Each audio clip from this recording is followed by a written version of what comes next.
what's going on, everyone? Welcome to Klepcx FM, brought to you by CritiX.com, a place where we talk about movies, television, and pop culture. If you're into that kind of thing, make sure you hit that subscribe key and that notification bell so you can be up to speed about everything that we talk about here. Now, I'm here with my homeboy, my brother, DJ Gold. What's going on, man? What's up, man? How's it going? So, I just got to make an announcement to you all. Like I said in the beginning of the year, I posted a photo. I said, in 2023, let's talk about movies. And that's exactly what we're going to do. I'm going to be starting a brand new live show from this set, the Klepcx live show, every week. And we're going to talk about movies, pop culture. I'm going to bring guests in, people who are doing things in the industry, people who aren't doing things in the industry. I'm going to put my interviews on the show live for you all to watch and enjoy and talk and discuss film with me and my friends like DJ. But there's definitely going to be a new co-host coming in. And yeah, man, so I'm excited about this. It's going to be coming. Oh, congratulations. Like late spring, early summer. And we're going to do like maybe 6 to 8 episode season. Wrap it up right before we head out to San Diego Comic-Con, because you know that's a must. We have to do that all the time, every year. Yeah, so that's the plan. It's awesome. Okay? Thank you. But we're here to talk about something pretty cool, something that we got to experience over the week. I got to experience over the weeks. Yeah, I couldn't go that far. I was in the middle of something, but. Yeah, and we purposely waited a couple days because you can't talk about this thing without ruining some stuff. We want to give everyone a shot to go out to the theaters and watch it. And of course, we're talking about Guardians of the Galaxy 3.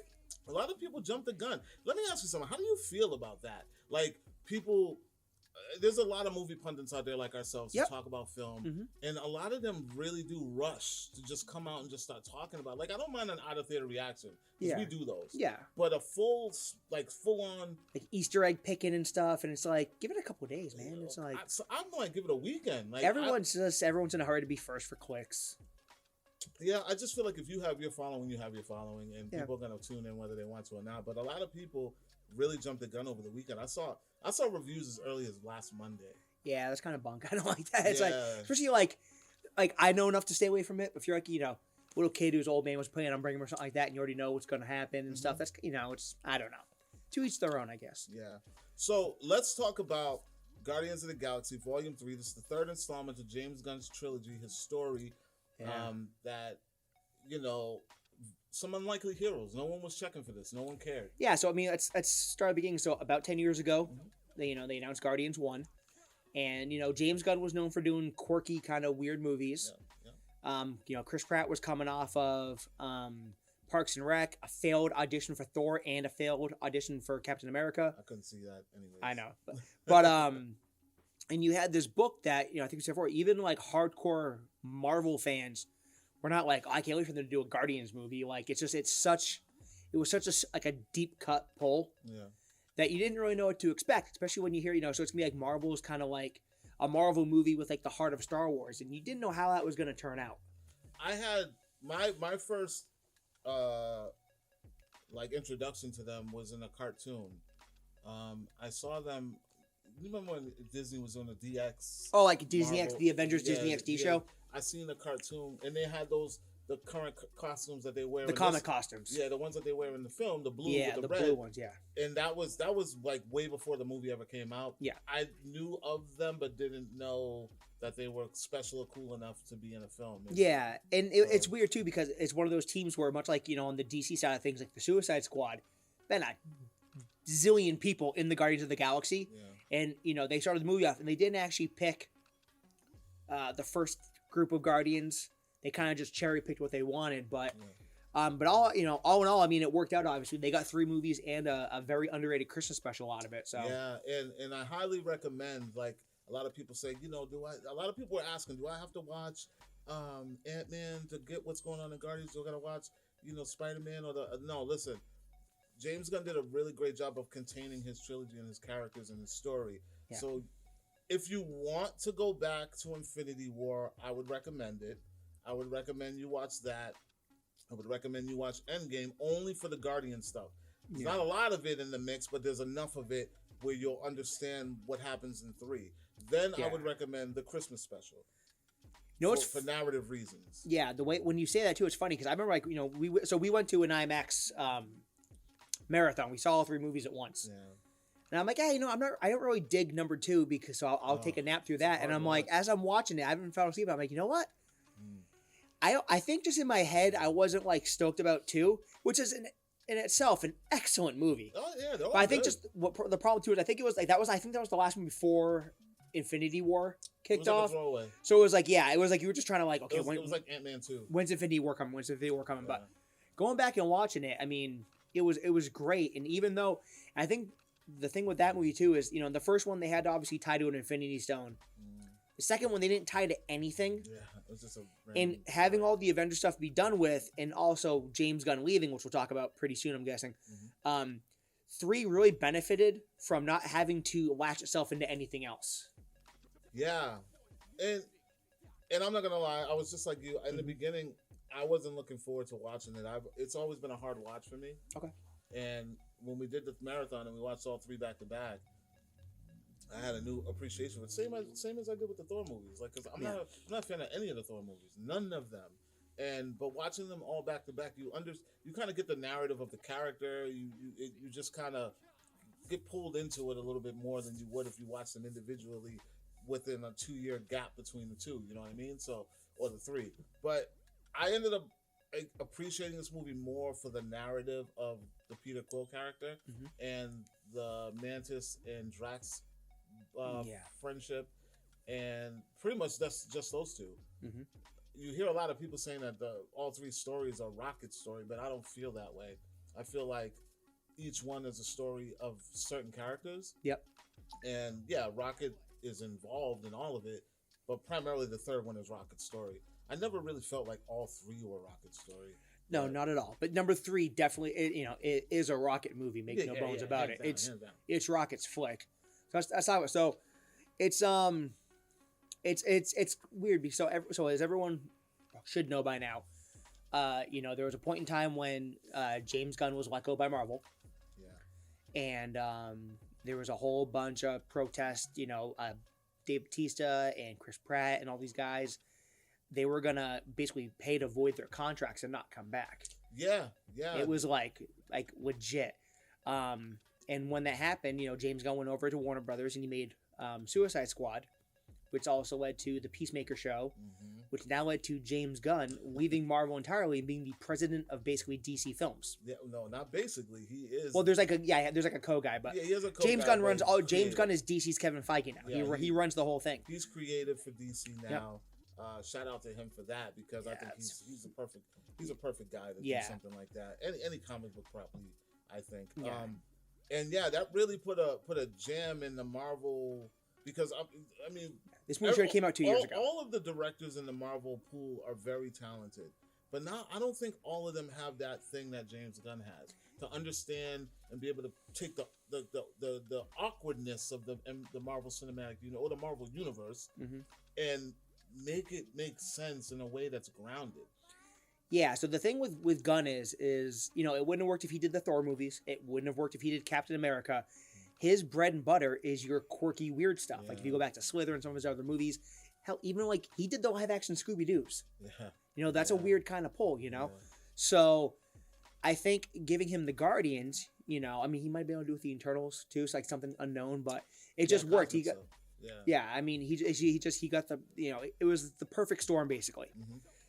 So anyway, so he signed up to come back to do this last Guardians movie and kind of wrap up his trilogy. Yep. And you can really tell that either they let him kind of just do his thing or he just didn't care and did his thing because it's a James Gunn movie. He ties off everything beautifully. Everything is contained within the world.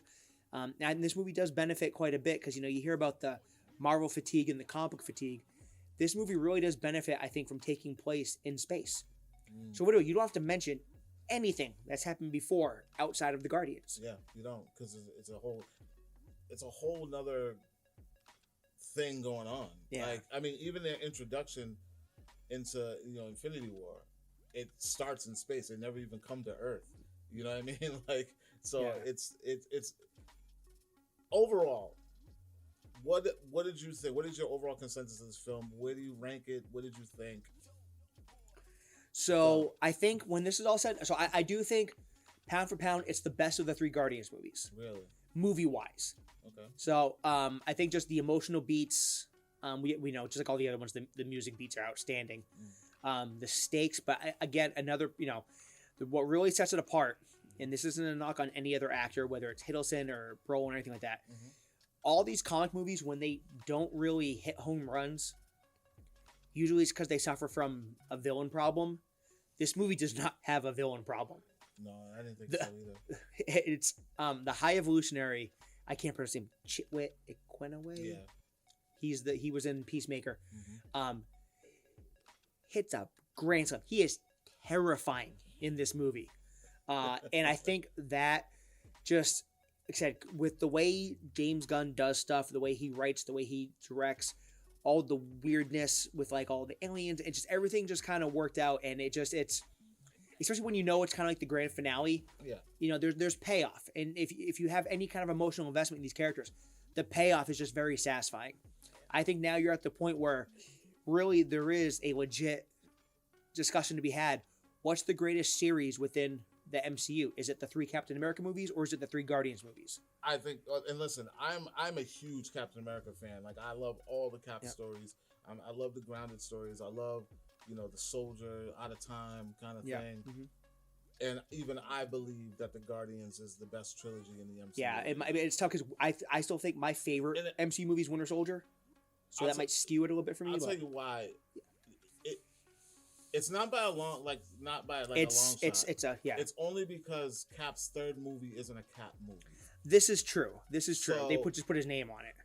It's his storyline because that's one of the best comic stories in the Marvel comics, one of my favorites. You had to throw his name on it because the story revolves around him, but it's not essentially his story. It's more of a Cap and the Avengers type of story. So that's the only reason I give the title to, because the Russos know how to. They do their thing too. They know how to do their thing. Man. But so if you want to take that, that angle where the 3rd movie isn't all Cap, then you can definitely say Guardians is the best MCU trilogy. That's why I say that. That's why I say Guardians is the best trilogy within the MCU. Let's break down some of the reasons that this movie is, we hold it so high up. Because for me, I don't think it's the best Guardian movie, but I think it's before 2. So for me, it would go 1, 3, 2. Yeah, I'll still say 1's my favorite, but I still think, like, from a movie construction standpoint, it's the best put together, best written of the 3 Guardians movies. I think it's the best acted. I think 100%. that everybody really got a chance to really flex these characters and go places that they've never had a chance to go in any Marvel movie, let alone because we didn't. You look at Peter Quill in Infinity War, and that was more of a tantrum compared to what we got for Rocket. You know what I mean? Yeah. And so I feel like there was a lot of growth, character growth, a lot of individuality, and it's just a great picture. But let's talk about each individual character and where they were, where they are in this film. Let's start with Nebula, who in the beginning was just a villain, just straight up villain. She wanted to kill everyone, like villain sidekick almost, and wanted to kill everyone, including her own sister. And in the second one, we get a little bit. It's funny because there's like a parallel. We get with Nebula in the second one what we get with Gamora in the third one. Yes. And by the end of it, she's still not a good guy, but she has good guy intentions, good motivations to help the Avengers later on. And she finally has, being the kind of like the bastard adopted child of Thanos and never good enough for him and stuff like that. She finally has the acceptance in the family that she's always been looking for too. Yeah. Dude, they nailed it with her and her character and the changes that she made. She was almost like a mother figure. Yeah. To nowhere, and a lot of the emotion that I felt for Rocket was through her because she had a bond with him and you know what's so crazy? We never see it. Yeah. We just know you just hear it. Yeah. You just like that's what's great about the storytelling in this film. It's like, Gunn has done so well with these characters and how they interact with one another that like how much Nebula cares for Rocket without ever seeing those two, like the scene when we'll talk a little spoilers. The scene when they're trying to get the med pack. she already knew. She knew, yeah. Like, and we don't even question it. We're like, well, of course, because, you know, he hooked up with the arm. Yeah. Like, bro, there's like little things, little bits of storytelling that it's like, bro, some people say you should show, don't tell. But they're telling it and showing it at the same time. And like, without giving us a drawn out 3 to 5 minute scene. Yeah. Well, even there's the playback of the, they don't show it on screen, but there's a scene where they're all watching a like a security scan or whatever of the actual operations on Rocket, and even Nebula, who's basically all cybernetic parts, is like just like she's terrified because it's way worse than anything that's. And she even says it's worse than anything Thanos did to me, and that kind of strengthens the bond too. Yeah, because they're both kind of the same. They're just spare parts. Yeah, they understand what it feels like to be torn apart and put back together. So yeah, I thoroughly enjoyed what they did with her. Let's talk about Mantis. Yeah, so I think the cool thing about Mantis is, I mean, obviously in the Christmas special, spoilers, which is what I feel her main arc was. Yeah, it's revealed that she was also a child of Ego, so her and Quill are technically brother and sister. Yeah. But again, it's all about the Mantis and Drax team, like it was in the Christmas special. That just continues on into this. Yeah. And the two of them together, it's a hoot, man. Like even they're like a brother and sister. Yeah, it's crazy. Like the chemistry between those two is just off the charts, and it's one of those things that almost seems like that relationship, as far as the writing in the movie, kind of happened organically, because the chemistry is so good between the two actors. Yeah. And obviously, like not having any kind of like crazy power, like she doesn't no projectiles or nothing like that. Yeah. She doesn't like use guns or explosives or something.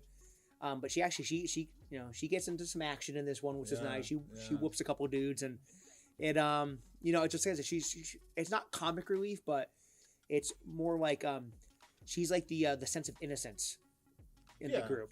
Yeah, and like I was saying, like there wasn't a lot for her to do in this, but keep the heart in play. Yeah. Because like I said, her main arc is in the Christmas special. Mm-hmm. That's why I say I think it's important that you watch that.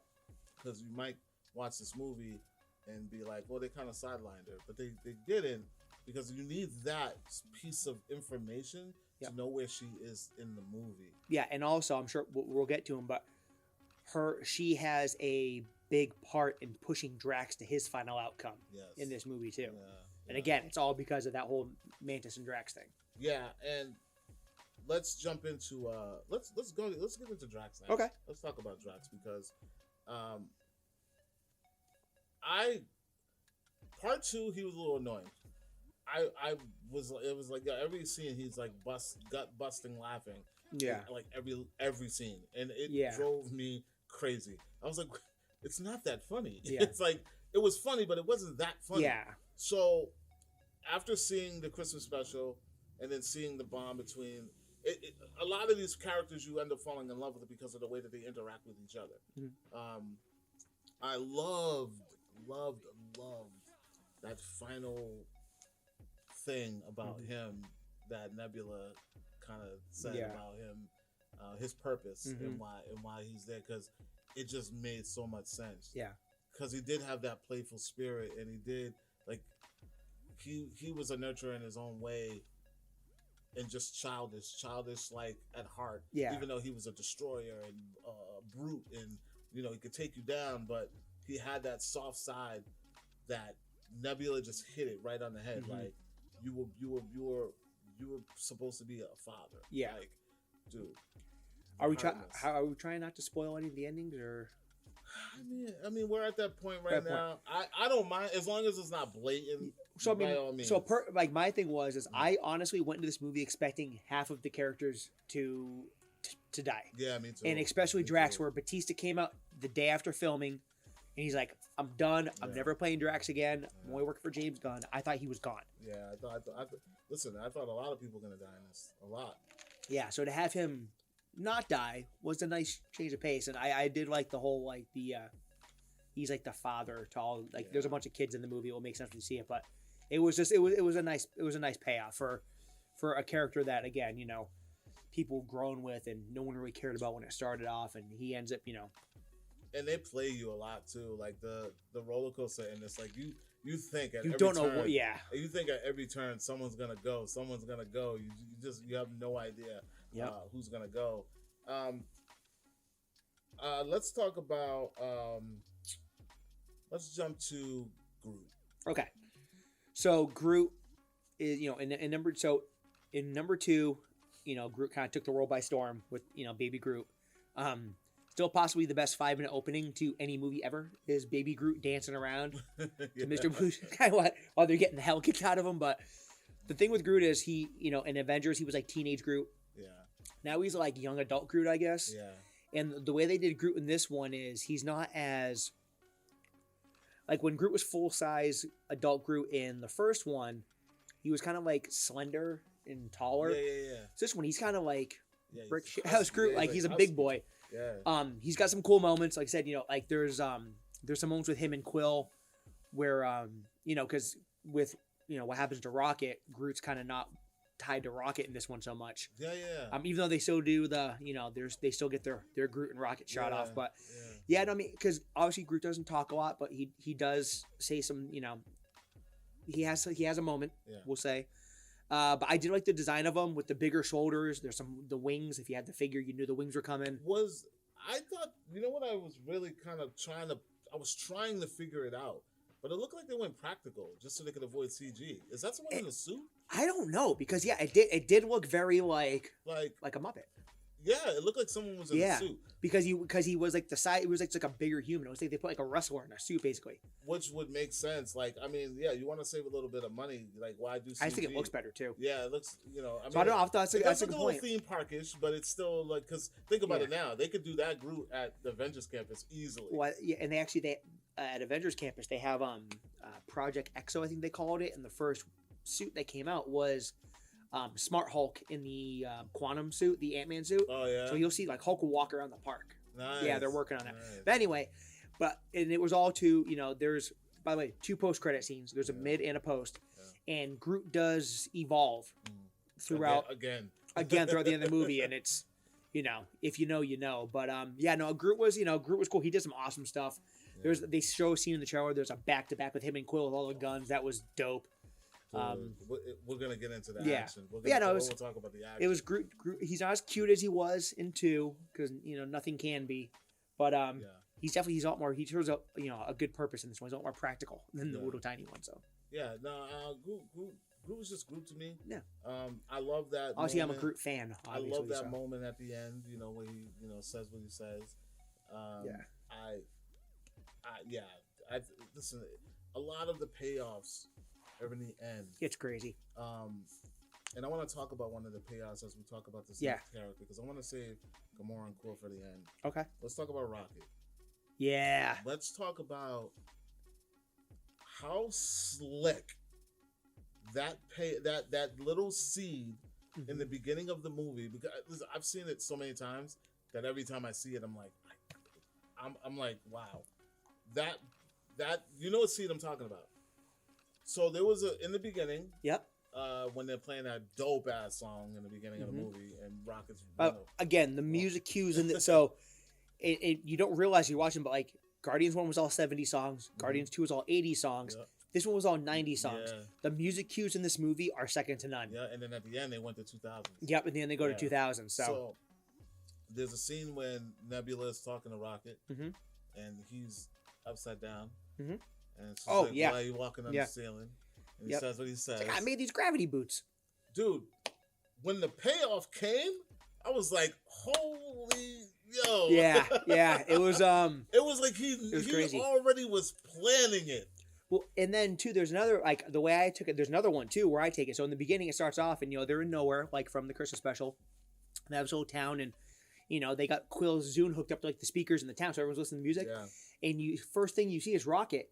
And he's like singing along, and he's really like tied into the music thing. Yeah. And then at the end of the movie, he becomes the new leader of the Guardians. Yeah. It's almost like the music carries the love for the team, kind of. It's cool. So it's a neat little twist. Yeah. But Rocket goes from it's Rocket's movie. You get all his backstory.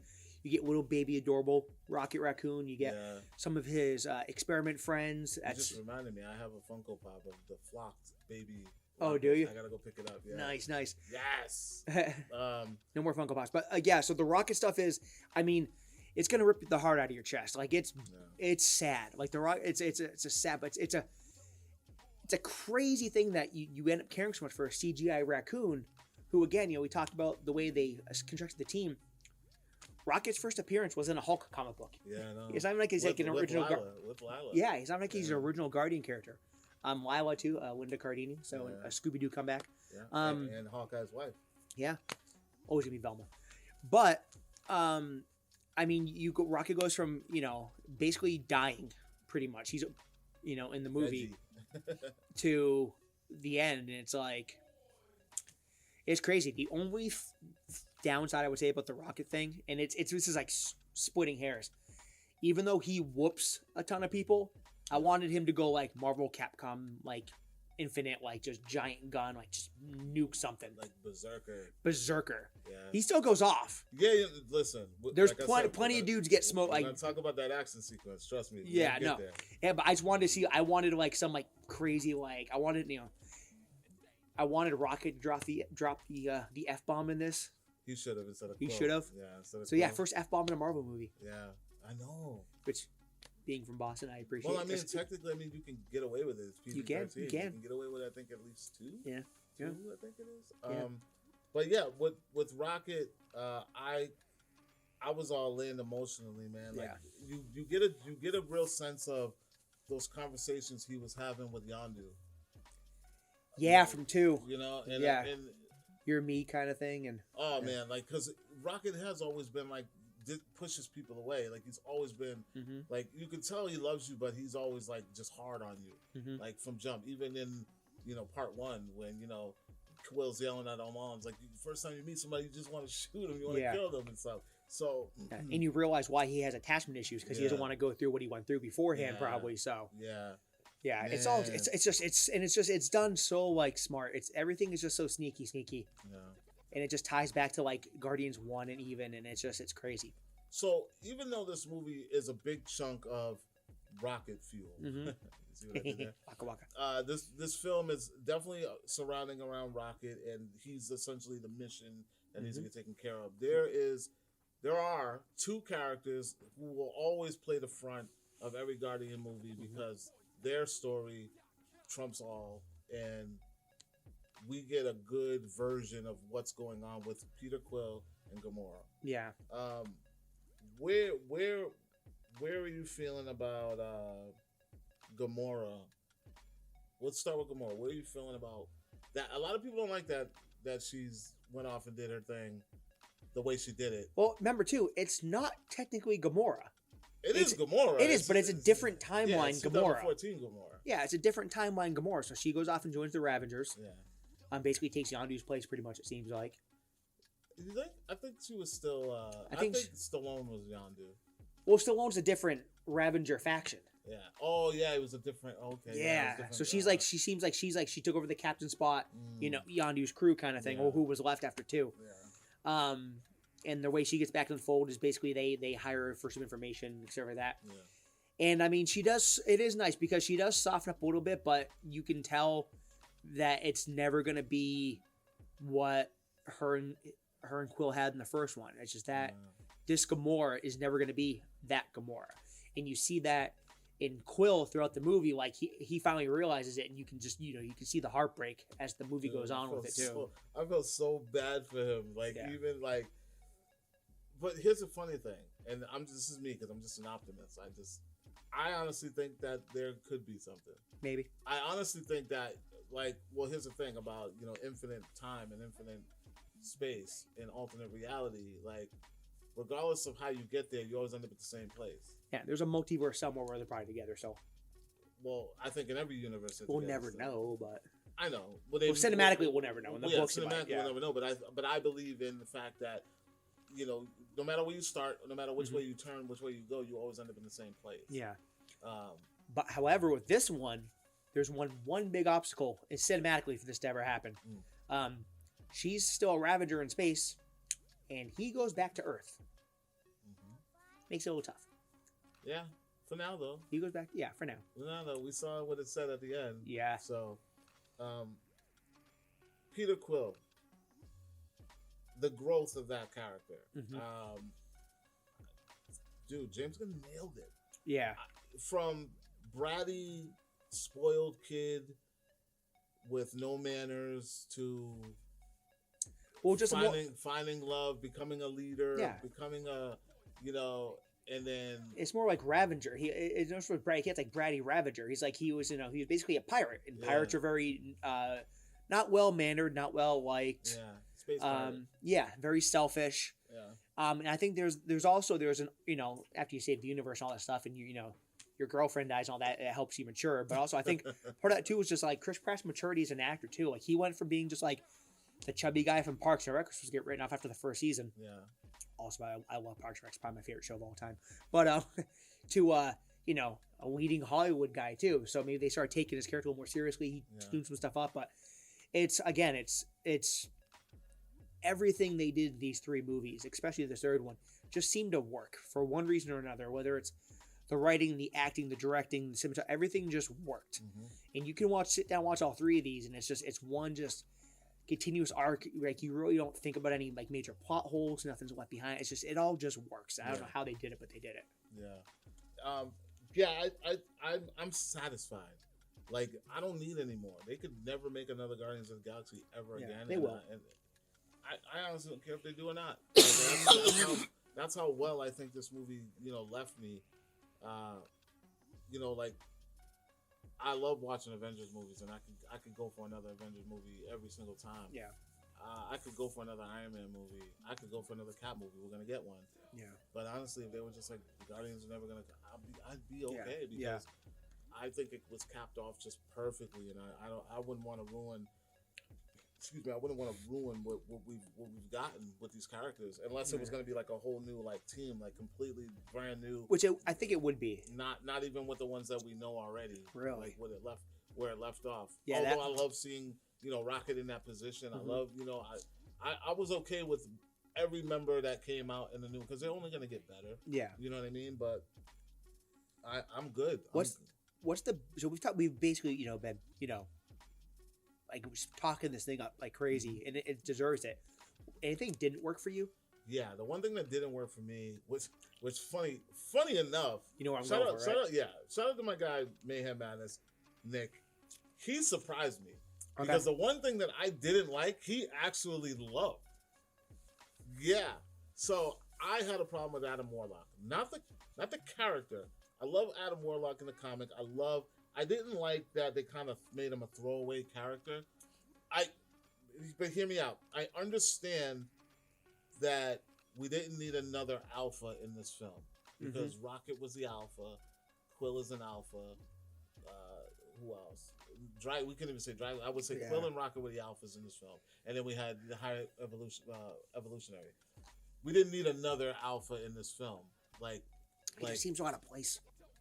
It was pointless. I mean, he could have did that with Beta Ray Bill or something. Like you didn't have to. You have to burn that because the whole thing of making him. So you start off, you think he's going to be like one of the main villains. His intro is fire. It is, but then he's not the villain. Yeah, I know. It was just weird, and the other thing too is he's so immature. In the comics, Adam Warlock is a world beater. Yeah, and just because the kid who played him, like to me, it was like literally he was just like he played the kid from We're the Millers, but he's gold. That's exactly how I thought of it. Yeah. It was annoying as hell. Yeah. So did not care for Adam Warlock too much. And the only time I really appreciated him is when he got serious, when he lost his mom, and and even in the beginning. Mm-hmm. In the beginning, when like I said, his intro is fire. I loved his intro, the music that they play behind them and everything, and his powers. At least they didn't dumb him down. He wasn't weak. He wasn't weak. He definitely came out to fight, but the jokes, the quips, the little one-liners. If you needed an immature character who packs a punch, so you can have another heavy hitter on your roster going forward, why not use Robbie Reyes Nova or whatever his name is? Cool. The kid who's Nova now. Oh yeah. Is it Robbie Reyes? Is that his name? Yeah. No. Robbie Reyes is Ghost Rider. I know. Oh yeah. Okay. Yeah. Yeah, the one from the cartoon. Yeah, use the new Novakin. Yeah. Oh, because that's his personality. And then you can save Adam Warlock for something else, and you can have him. Adam Warlock should have been a big bad first. I think that they're gonna do a real Nova thing. That's why. Yeah. Which I'm okay with. Nova's a dope character. Yeah, but yeah, man. Anyway. I mean, but you gotta think they kind of had to like sidebar him because he's just too OP. Yeah. He's essentially like a Captain Marvel. You know what I mean? And it's like if this guy comes out, becomes a fan favorite, and people demand like, how do you fit him into what we are? Like he's unbeatable, bro. Yeah.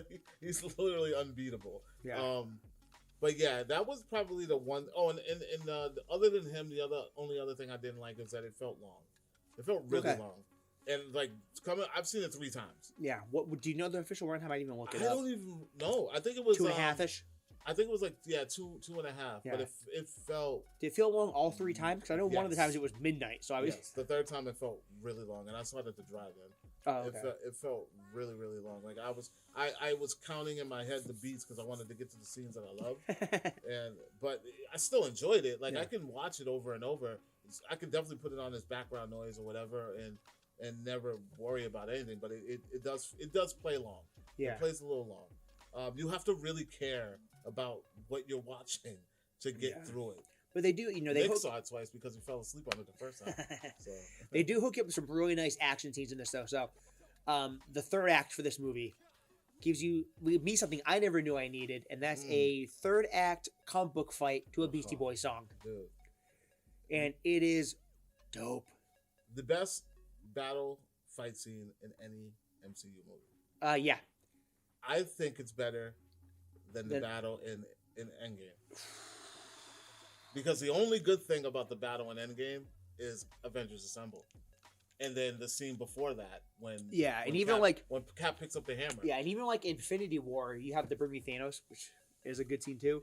But like the thing with this one, I like that one. I like when Thor arrives. Yeah, this one it's the other two is like because you only have to worry about 5 characters and it's very well contained in an area, so it's not just a bunch of CGI chuffa. Yeah. So you can kind of appreciate more because it's all right there, and it's not like they're not fighting like nameless, faceless dog aliens. It's literally it's like here's a bunch of dudes, and here's the Guardians, and the Guardians are gonna kick the hell out of all of these dudes, and it happens. And that's when I said in my out of the theater reaction, I was like, listen, we finally get a scene of them being real Guardians of the Galaxy. Like they really come together and do their thing as a team. Like they know each other. They know each other's moves. They know where to go. They know where to duck. They know where to turn. Yeah. They know where to shoot. Like, bro.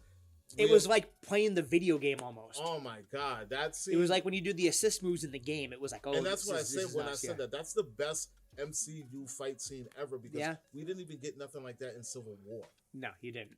You know what I mean? Like no, it takes that whole Bucky and Cap with the shield back and forth, the Iron Man, puts it in a body bag. Like it's pretty spectacular. It really does. It gives you all the chill. So yeah, dude, you could go run them all down. There is not one battle scene in any other MCU movie better than the fight scene in Guardians of the Galaxy 2. Yeah. I mean, Volume 3. It's awesome. And the other two is like it's like, and this is one of those movies where, like, I know people were tired of the Marvel stuff, and the numbers prove it. And a lot of people didn't like Ant-Man and stuff like that, but just go to the theater and for yourself and just watch this thing like on a big screen. We saw it in IMAX, and it was just glorious. Oh my God. Glorious IMAX. Oh my God. Speaking of glorious, I don't know what you're doing next week, but I got some Fast X tickets. Early screening. Oh, okay. Early screening. We're gonna see some Car Avengers. Some Car Avengers. We'll see Aquaman drive a Camaro. You wanna score this thing or? Yeah, I mean, we've said it enough. Yeah. What's the Klepcx scale? I just say it's watchable. Okay. It's watchable and beyond. I've seen it multiple times already, and I would continuously watch this movie because it's one of the best Marvel movies to date. Okay. Especially anything after Phase 4. Yeah. So yeah, this is Phase 5, right? This is Phase 5? This is Phase 5. They should have made that a Phase 4 movie. Yeah, I think just it got bumped. But yeah, no, I mean, if I was gonna rate this on a popular related website, it'd probably be somewhere like in the 88 to 93 range, somewhere in there. It's a dope movie. Yeah. No, I like I said, the problems I have with it are minor. Yeah. Because even with the minor problems, I'm still, I still went back. Yeah. I still went. I'm going back. I gotta take my kid to see it. So. Yeah, I didn't have to go back, and I still went back because I was like, wow, that was, it was the emotion. Like I love that emotional roller coaster that it gives me. Like it's a solid film. You get everything. You get the action, you get the emotion, you get the soundtrack. You know, you get the stakes. High Evolutionary was. By the way, they have a on I think Spotify and Apple Music. They have a full Guardians of the Galaxy playlist. Really, all the songs from everything. Yeah, oh, that's fire. It's fire. That's fire. Do we want to do a little bonus segment here?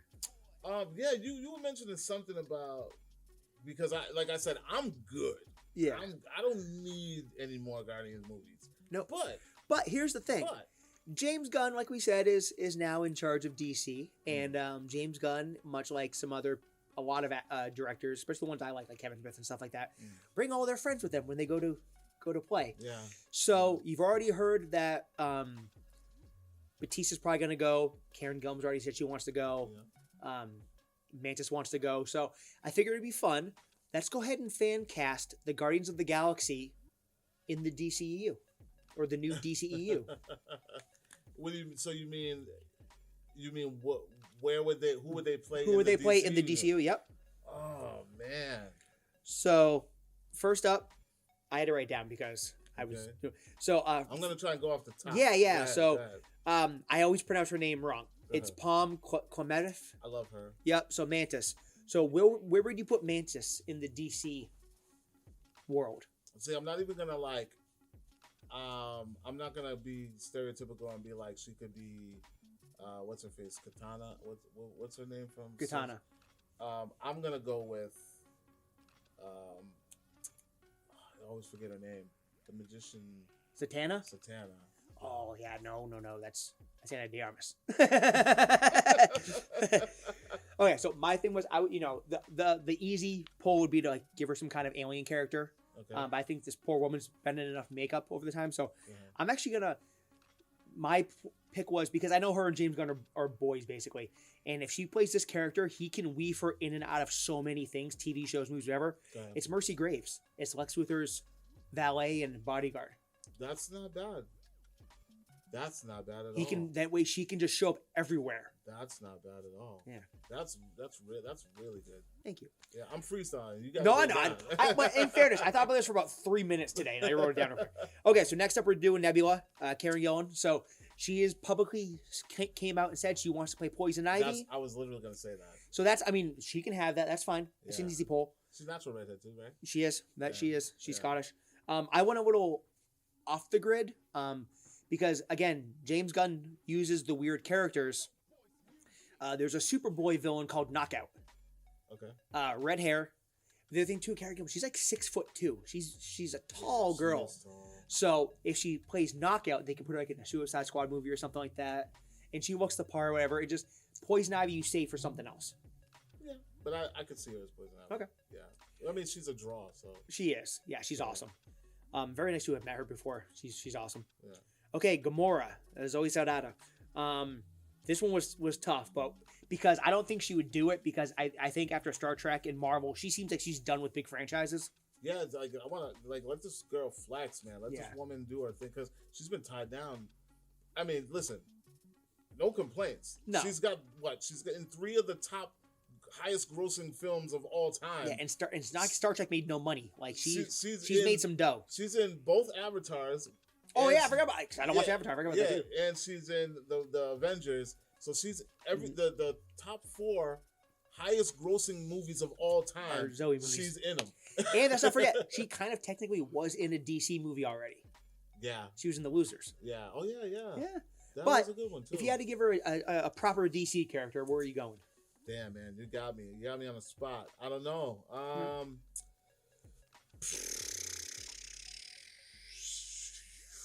You got me on this one, man. So Black Adam already did the race swap on Hawkman, so make her Hawkgirl.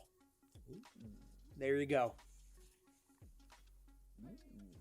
I like this. Give her Hawkgirl. I like this. Love Hawkgirl. I like this. Okay. This one was fun. Rocket, Bradley Cooper. Where are we putting Bradley Cooper? As a voice or a person? No, as a person. As a person. You make him a person. Or he could be a voice too if you wanted to give him a voice. That's fine. Man, you got me. Yo, DC's characters are like so obscure, man. I know. None of them are even like real people. They're like creatures, dude. Yeah. Especially the villains. I don't know. Fucking make them Captain Cold. Okay, now that would work. I also went villain. The closest thing to a real person. I want him to play Dr. Thomas Elliot, who becomes Hush in the Batman universe. Ooh, see, I always wanted Damon to do that. Yeah, no, but he just because good looking dude, dresses nice, looks sharp in his suit. He just screams like doctor. Went to school. You could just look at him and be like, "Yep, he went to school with Bruce Wayne. He's from that that silver spoon kind of crowd." Depending on who their new Bruce Wayne is, I mean, yeah, he's got he's got to be suaver than that guy. You know yeah, it's tough to do, but yeah, I figure I go agree with that one. What about? Could you see him as a Bruce Wayne? No, no, I don't think so. I don't think he'd be intimidating enough in the suit. We said that about Battinson, man. Mm. He's a lot more intimidating than Battinson. I'm still hoping that Affleck's coming back. So yeah, I mean that would be that's still the dream. Holiday, if that ever happened. Yeah. But okay, man. so speaking of voices, Vin Diesel, Groot. Can I say that I don't want to see this guy in anything DC? Yes, you can, 100%. I'm the same way, but if I had to give him anything, it's a voice again. I'd have him voice Mongol in a Superman movie. Or Clayface. Oh yeah, you can do that. You can. Are they doing Clayface? They're doing Clayface. Oh, Clayface is in the new whatchamacallit, which isn't elsewhere. It doesn't count, but yeah. So have him voice Mongol or Metallo or something. Yeah, Grundy. Have him voice Grundy. There you go. Vin Diesel can voice Solomon Grundy. There you go. Yeah. I could definitely see that. There we go. Okay, this one's fun. Good. So Dave Bautista, who plays Drax, a while back, did publicly campaign for Bane. However, they're not doing Bane, and he's also said there's a reason why, if you notice, Drax basically wears a vest or a shirt the entire. He's getting old, yeah. Just because, and it's not that he's not still a physical freak. Yeah. It's just he's 50 now. He's going to have to put that kind of time in. He's not going to take any like artificial stuff to keep himself going. So, so with that in mind, where would you put Bautista? He just needs to train with The Rock, man.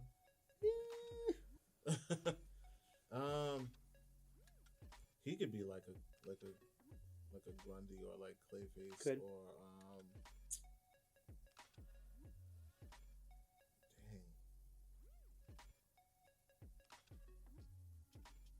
Got me, man. So he did this movie that not a lot of people watched. I thought it was actually kind of cool, called Hotel Artemis a few years ago. I remember that.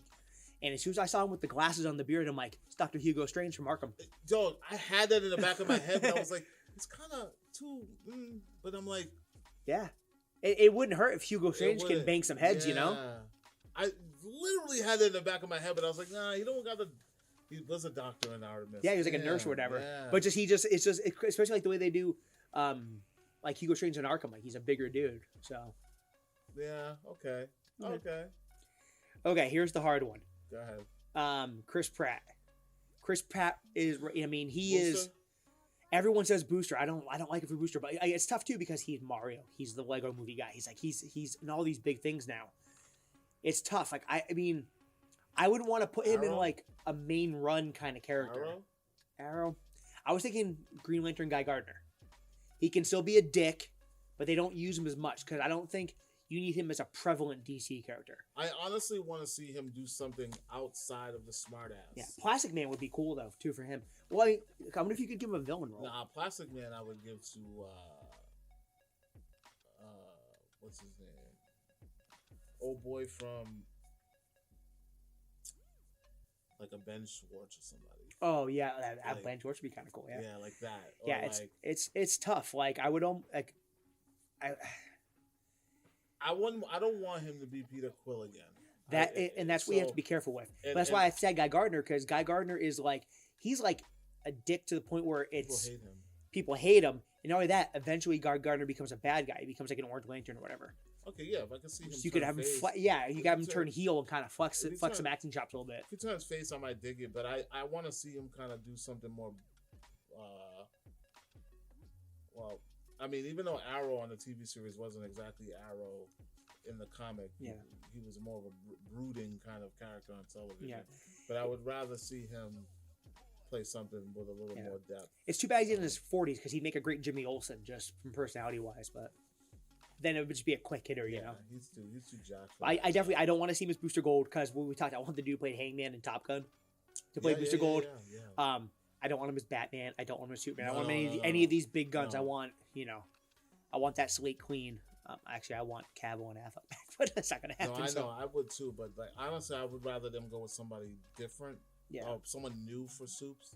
Yeah. I don't want to have any expectations. I like they did with Ralph, kind of. Yeah, like I'd rather just be able to. I'd rather see Superman in who they pick than for me to try to pretend someone is Superman. Yeah. Like I want to be able to look at the guy and be like, that's Superman. Yeah, 100%. Like Cavill. I didn't know Cavill when he was. Yeah, he was Superman. only on Tutors. I was. You know what I mean? Killed it. When I looked at him, I was like, this guy is Superman. Yeah. You know, so. Yeah. Yeah. But the good thing is, like I said, this movie is so good that, it honestly it gives you a lot of hope for people. It's hard to see them as anything else. It is, but people say that the comic book thing, there's comic book movie fatigue, and like the golden age is over. But James Gunn makes such good movies that my hope for comic movies going forward is very high, even though it's on the opposite side of the playing field. Yeah. I'm not getting superhero fatigue. And listen, there are a lot of people who, for some strange reason, just don't like this movie, and that's okay because everybody has their own opinions about movies that they love and movies that they don't like. I like the movie enough to go see it more than once. I'll probably never go see it again until it comes out. On home, 3 is good. But I liked it. It fulfilled my need for something Marvel that we've been missing for some time. I wasn't satisfied with Ant-Man. No. But this did it for me. And this one does feel like prime MCU. I think that people need to stop going into these movies with such high expectations because at the end of the day, there's no such thing as a perfect movie. You're either with it or you're not. You like these movies or you don't like these movies, or you like superhero movies or you like the characters within that movie. I watch Guardians for the characters. I don't watch Guardians for it to connect the overall MCU. I go in and I start with character first and I say, what did they do for these guys that makes sense? What they did for these characters, same as Thor. I don't like any of the Thor movies, but we watched the marathon where we watched all 4 movies back to back, and I said, what they told about this character works for that character. Yeah. I don't care about the overall connect. Like, that happens on its own. Then you're like, oh, wow, that actually made sense. You get that after. That's the payoff. Yeah. It's that little extra. But you got to go into these movies for what they are and who the movies are about, especially the sequels. I gotta say, if it was a standalone, it was one movie. Unfortunately, we tried that with Ant-Man, and it just didn't work. Yeah, it just didn't work. I get it. A lot of people don't like that movie, but there are a lot of people that do like that movie. Teach their own. You know what I mean? I just think that people need to reel it in and start with the character first. Like, what did you love about this character the first time? Forget about the MCU. Forget about where they're at. Forget about Phase 4. Forget about, like, when you're watching She-Hulk, it's justifiable. A lot of people didn't like where the story was. They didn't like where it was going. That was the first time we saw her. So, cool. I'm good with that. I'm 50-50 with the show. I didn't like a lot of the storytelling, but I'm happy that there's a She-Hulk in the MCU. Yeah. You know what I mean? And I tell you what, the next time we see that character, more people will resonate because of familiarity. Yeah. They're going to be like, oh, I know what she's about. I remember her. Oh, that was kind of fun to see her interact with someone else that I already know. And when she comes back, probably with some other big badge, she'll be able to crack skulls and stuff. Yeah, like, listen, continuity is what kept us sucked into the MCU. Yeah, now it's killing it, I think. Yeah, because now it's like you have to watch something else in order to understand what's going on. But what I'm telling you is that when you know a character already, and you know that they're going to mix and mingle with another character that you would never have thought they would mix and mingle with, like Rocket and Tony Stark throwing words. Like, come on, man. Like, even if you didn't like it, it's still cool to see it. Nerd dream kind of stuff. Yeah, it's still cool to see it. So I'm looking, like, for the Marvels, I'm looking forward of seeing Kamala interact with Carol Danvers on the big screen because I'm not really a big fan of the Carol Danvers version, but I like Ms. Marvel. You know what I mean? And now we'll see I know you're not a fan. I like the comic, man. I like the kid versions, the newer generation of these heroes stepping up. I love that, the thought of that. So I can't wait to see. I don't know, man. And everybody can have their own opinions. Yeah. I don't want you to like things that I like, because I'm not gonna like things that you like if I don't like it. But I just think that people are so quick to just be mean and just go online and be like, "Yeah, it's trash," and it's like, all right, relax. Yeah. But Guardians is doing well.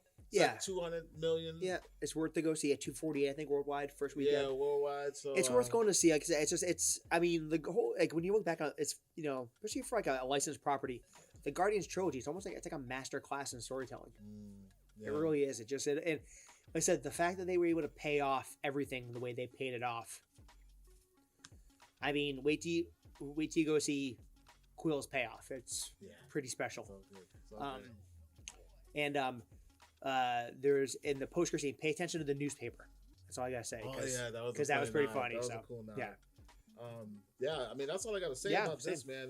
Guardians of the Galaxy Volume 3 is in theaters now. You guys go check it out at your local theater, wherever it is, and make sure you get your cool popcorn buckets and things of that nature, because they're out there.